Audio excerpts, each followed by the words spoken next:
Alors Camille Livreau, effectivement, on a parlé de ce VAL, de ce métro qui risque de structurer ce quartier, qui amène aussi la polémique. Alors vous, votre vision par rapport à ce métro, comment vous le voyez, aérien, semi-aérien, enterré, en tranchée couverte? Alors pour moi, il y a deux débats. Vous me demandez comment je vois ce métro. En fait, moi, je ne le vois pas. Vous ne le voyez pas, Vous le le métro? savez pertinemment. Simplement, nous l'avons déjà engagé et continuellement nous le ferons au sein de Rennes Métropole. Le groupe Modem, depuis quelque temps déjà, formulé le vœu d'un tramway pour pouvoir sortir de Rennes de façon beaucoup plus efficace et à un coût certainement moindre du coût du métro, plus d'1 milliard d'euros.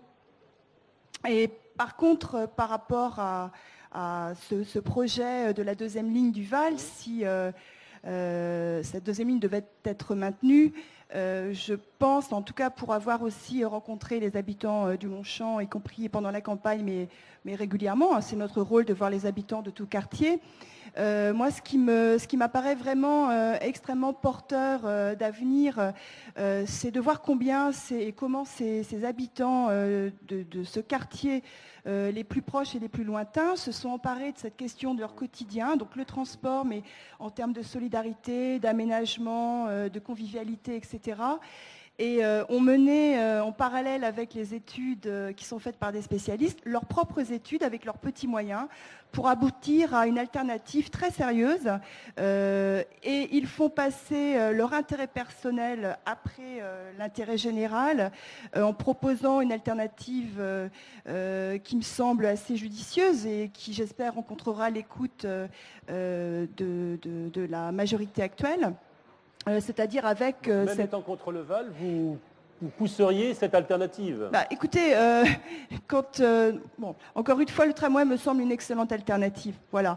Simplement après, par rapport à la demande qui a été faite par les habitants de ce quartier, ils proposent une alternative, je dirais, éclairée et éclairante pour l'avenir du quartier.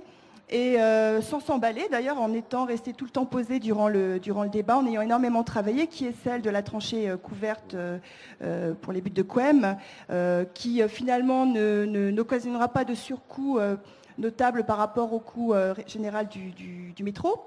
Et ça me semble vraiment, au-delà du transport, ça me semble très très important que ces habitants se soient impliqués et aient pu rencontrer les élus, les services techniques. Là, j'ai le sentiment qu'il y a eu une écoute réciproque et je m'en réjouis.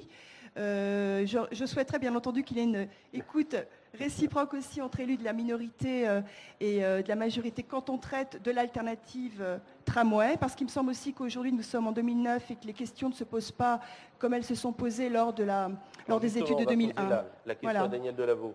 Justement,